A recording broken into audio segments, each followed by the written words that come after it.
Hello everyone and welcome back. Today I'll be talking to you about the mountain. That's right, Sir Gregor.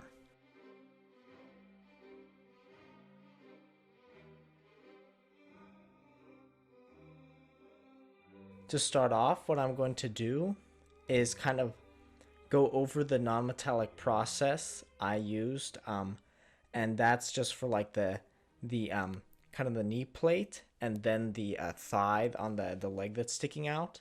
And you can use that on the various different aspects of the model when that comes to the arm guards, the upper arm, the shoulder plates. You can kind of uh, try and match the angle of the highlights to it, and that way you can create that similar effect. When it comes to the metallic folks, this is still going to be pretty helpful because when you're going to apply the base coat to it, you're going to apply the wash to it, and then when you definitely want to go back and highlight to try and like accentuate those different details. And it's helpful to have the same understanding where the darker, more shadowed parts. Those are gonna you can mix in a little more black and a little more to those areas, and then a little more white when you're applying it to those higher areas, and that'll help you kind of create that nice difference and create that stronger contrast, whatever technique you're going to be using, whatever paints you're going to be using. And so I found that worked really well in terms of starting off so you know how far to push those highlights and how far to push those shadows, but you want them to be pretty far apart. You want to have that nice contrast and that really nice kind of eye-catching kind of look to your model. So it was the technique is to add that base tone on, and then you're going to start blending together darker and lighter tones from those lower sections to those higher highlight sections. And so to do that, you really want to have um, less of a base tone consistency and more of like a glaze consistency. And you're building up the lightness and still blending it together. And you're going to see as I progress through the different steps, I have these harsh lines of dark and light that will begin to blend together until it becomes pretty smooth. But I didn't do a super clean job. I wanted it to look kind of rough and not extremely reflective, so you won't see a lot of like greens reflected on the armor, because it is a very rough, well used piece, and I want to reflect that.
The next part, when you're going onto the main cloak and the shield, um, the yellow is I unless your yellow acts differently, I found that I have to apply several base coats before I get a really nice strong base. But after that, I'm just gonna wash it down and then highlight it using a brighter tone.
Also, we're going to be painting the leathers. I want to keep it kind of a uniform color.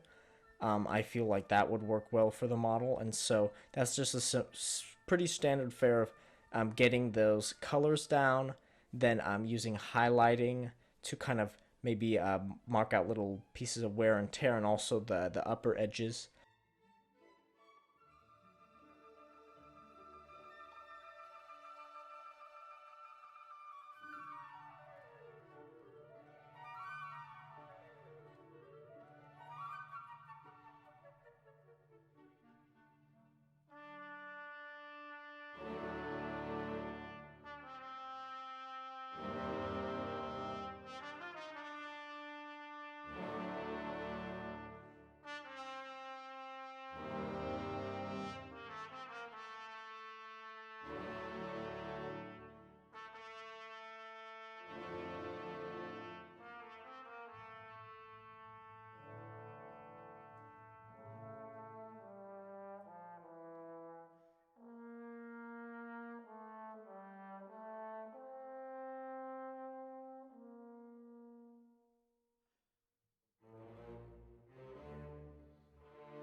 There's kind of like studs in the leather, and so I added a simple base coat, like a mid gray, and then a very bright gray just to highlight it, and that works pretty effectively to bring out those little details that are going to be dotted on the leather, and also there's those studs on the shield, so you can do something to the similar effect.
You can see here I'm adding in scratches on the shield, and I do it on various parts of the model.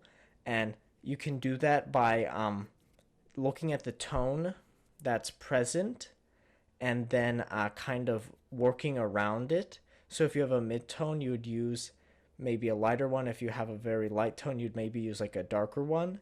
And essentially what's that's doing is it's differentiating that color from the rest of that part.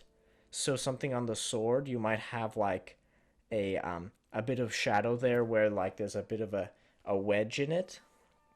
And so these are not something that would be textured on the model, but something you'd still be able to see if it was full scale. So that's why I wanted to add those different marks. And what this does is it takes this rather simple kind of color set, and then it kind of adds variation by allowing you to pick out all those little details and kind of give it more of a interesting appearance to it. Then for those final touches, what I did was I used that foam that we used before with the Mountains Men, and I added a little bit of brown to it to kind of give that mud splatter effect. And then I went back and added kind of a nice dark red to give kind of that more bloody butchery effect that you would likely see. And so just find where those effects would be natural.